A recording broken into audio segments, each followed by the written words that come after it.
அனைவருக்கும் வணக்கம். Welcome to my channel. எல்லோரும் எப்படி இருக்கீங்க ஃப்ரெண்ட்ஸ்? நல்லா இருக்கீங்களா?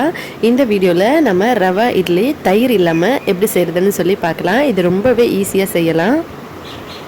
நம்மளோட இந்த சேனல் நீங்கள் இப்போ தான் ஃபஸ்ட் டைம் பார்க்குறீங்கன்னா ப்ளீஸ் ஃப்ரெண்ட்ஸ் மறக்காமல் சப்ஸ்கிரைப் பண்ணிக்கோங்க. அதோட பக்கத்தில் இருக்க பெல் பட்டனையும் ப்ரெஸ் பண்ணிக்கோங்க. இதனால் நம்மளோட எல்லா வீடியோஸையும் நீங்கள் மிஸ் பண்ணாமல் உடனே பார்க்கலாம். முதல்ல இங்கே பார்த்தீங்கன்னா 1 கப் அளவுக்கு அவலை நான் ஒரு 10 நிமிஷம் முன்னாடி தண்ணியில் போட்டு ஊற வச்சுருந்தேன். இந்த அவல் வந்து பார்த்திங்கன்னா ஒன்று ரொம்ப மெல்லிஸாக இருக்கும். அது 2 நிமிஷத்துலேயே ஊறிடும். இந்த மாதிரி குண்டாக இருக்க அவல் வந்து ஒரு 5 நிமிஷம் எடுக்கும். இதை நான் ஒரு 10 நிமிஷம் முன்னாடி தண்ணியில் போட்டு வச்சுருந்தேன். அதை வந்து நம்ம மிக்ஸி ஜாரில் விட்டு அரைச்சி எடுத்துக்கலாம். அதுக்கப்புறம் ஒரு பவுல் எடுத்துக்கலாம். அதில் நம்ம எந்த கப்பில் 1 கப் அவல் எடுத்தோமோ அதே கப்பில் 2 கப் அளவுக்கு நம்ம ரவை எடுத்துக்கலாம். இந்த அவலில் நம்ம அரைச்ச அவல் பேஸ்ட்டை சேர்த்துக்கலாம். நம்ம வந்து 2 கப் ரவைக்கு 1 கப் அவல் எடுத்துருந்தோம். இப்போ கொஞ்சமாக தண்ணி ஊற்றி இதை நல்லா கலந்துக்கலாம். அவல் வந்து கொஞ்சம் பேஸ்ட் ஆன பிறகு நம்ம கொஞ்சம் தண்ணி ஊற்றி அதை எடுத்துக்கணும். அதுக்கப்புறம் தேவைக்கு அளவுக்கு உப்பு சேர்த்துட்டு இதை நல்லா கலந்துக்கலாம். நான் உப்பு சேர்த்துரும்போது அந்த கிளிப் வந்து மிஸ் ஆயிடுச்சு ஃப்ரெண்ட்ஸ். அந்த உப்பு வந்து சேர்த்துக்கோங்க. சேர்த்துட்டு இதை நல்லா கலந்துக்கலாம். இந்த மாதிரி கன்சிஸ்டன்சியில் வர வரைக்கும் நம்ம தேவைப்பட்ட அளவுக்கு தண்ணி ஊற்றி கலந்துக்கணும். இட்லி பதத்துக்கு நமக்கு இருக்கணும் மாவு. இதில் 1 பேக்கெட் அளவுக்கு ஈனோ சேர்த்துக்கலாம். நமக்கு ஈனோ வந்து எல்லா கடையிலையுமே ரொம்ப ஈஸியாக கிடைக்கும். அது வந்து நார்மல் ஃப்ளேவர், வேறு எந்த ஃப்ளேவரும் சேர்க்காதீங்க. நார்மலான ஈனோ வாங்கி ஒன்று சேர்த்துட்டு கொஞ்சமாக தண்ணி தெளிச்சிட்டு இதை நல்லா கலந்துக்கலாம். இந்த மாதிரி ஒன்றா சேர்த்து எல்லாத்தையும் நல்லா கலந்துக்கலாம். பாருங்கள், ஈனோ சேர்த்தோன்னே எப்படி பொங்கி வருதுன்னு சொல்லி.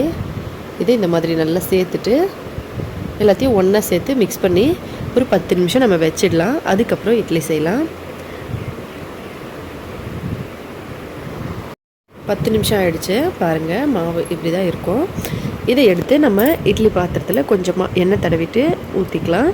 எப்பவும் போல் இட்லி எப்படி செய்வோமோ அந்த மாதிரி செஞ்சுக்கலாம். சின்ன இட்லியோ இல்லை பெரிய இட்லியோ எப்படி வேணாலும் நம்ம செஞ்சுக்கலாம். எப்பவும் போல் இட்லி பாத்திரத்தில் கொஞ்சம் தண்ணி ஊற்றிட்டு இந்த மாதிரி கொஞ்சம் தட்டிட்டு நம்ம அதுக்கப்புறம் இந்த பிளேட்லாம் வச்சுக்கலாம். இப்படி எப்பவும் போல் நம்ம இட்லி எப்படி செய்வோமோ அதே மாதிரி தான். மாவு மட்டும்தான் இப்படி ரெடி பண்ணணும்.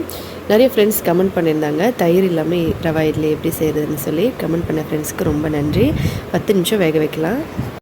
இப்போ 10 நிமிஷம் இருக்குது. ஓப்பன் பண்ணி பார்க்கலாம். எவ்வளோ சூப்பராக வந்திருக்கு பாருங்கள் ஃப்ரெண்ட்ஸ். இட்லி நல்லா உப்பி வந்திருக்கு பாருங்கள். நம்ம ஈனோ சேர்த்துனால தான் இட்லி வந்து இவ்வளோ உப்பிட்டோம், நல்லா சாஃப்டாகவும் வரும். இதை எடுத்துகிட்டு பார்க்கலாம். எல்லா இட்லியும் வெளியே எடுத்தாச்சு பாருங்கள் ஃப்ரெண்ட்ஸ். எவ்வளோ சூப்பராக இருக்குது. நம்ம தயிரே இல்லாமல் ரவா இட்லி செஞ்சுருக்கோம். அதுவும் பார்க்குறதுக்கு எவ்வளோ சாஃப்டாக நல்லா குண்டு குண்டாக இருக்குது பாருங்கள். உப்பிக்கிட்டு வந்திருக்கு இட்லி. நம்ம நார்மலாக எப்படி அரிசி மாவு அரைச்சி செய்வோமோ அந்த மாதிரி. ரொம்ப சூடாக இருக்குது பாருங்கள், எவ்வளோ சாஃப்டாக இருக்குது.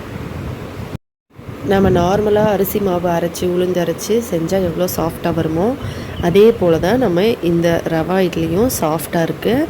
அதுவும் நம்ம தயிரே சேர்க்காமல் செஞ்சுருக்கோம். உங்களுக்கு புளிப்பு தன்மை வேணும்னு நீங்கள் நினச்சிங்கன்னா எலுமிச்சை சாறு வேணால் 1 ஸ்பூன் சேர்த்து கலந்துக்கலாம் மாவு ரெடி பண்ணும்போது. பாருங்கள் ஃப்ரெண்ட்ஸ், எவ்வளோ சாஃப்டாக இருக்குது. ரொம்பவே சூடாக இருக்குது. எவ்வளோ சாஃப்டாக இருக்குது பாருங்கள். நான் உங்களுக்கு கொஞ்சமாக இதை புட்டு காட்டுறேன். கண்டிப்பாக ட்ரை பண்ணி பாருங்கள் ஃப்ரெண்ட்ஸ். உங்கள் எல்லாருக்குமே ரொம்ப பிடிக்கும். ரொம்ப ஈஸியாக செஞ்சிடலாம். பாருங்கள், எவ்வளோ சாஃப்டான ரவா இட்லி தயிரே இல்லாமல் ரெடி ஆகிடுச்சு. கண்டிப்பாக ட்ரை பண்ணி பார்த்துட்டு எப்படி இருந்ததுன்னு சொல்லி கமெண்ட்டில் சொல்லுங்கள் ஃப்ரெண்ட்ஸ். இந்த வீடியோ பிடிச்சிருந்தா லைக் பண்ணுங்கள், ஷேர் பண்ணுங்கள். மறக்காமல் நம்ம சேனலை சப்ஸ்கிரைப் பண்ணிக்கோங்க. மேலும் இதே போல் இன்னும் பல வீடியோஸ் பார்க்குறதுக்காக ஹெல்த்தியான சமையலாக வீட்டிலே சமைச்சு சாப்பிட்டு ஹெல்த்தியாகவும் சந்தோஷமாகவும் இருங்க. நன்றி, வணக்கம்.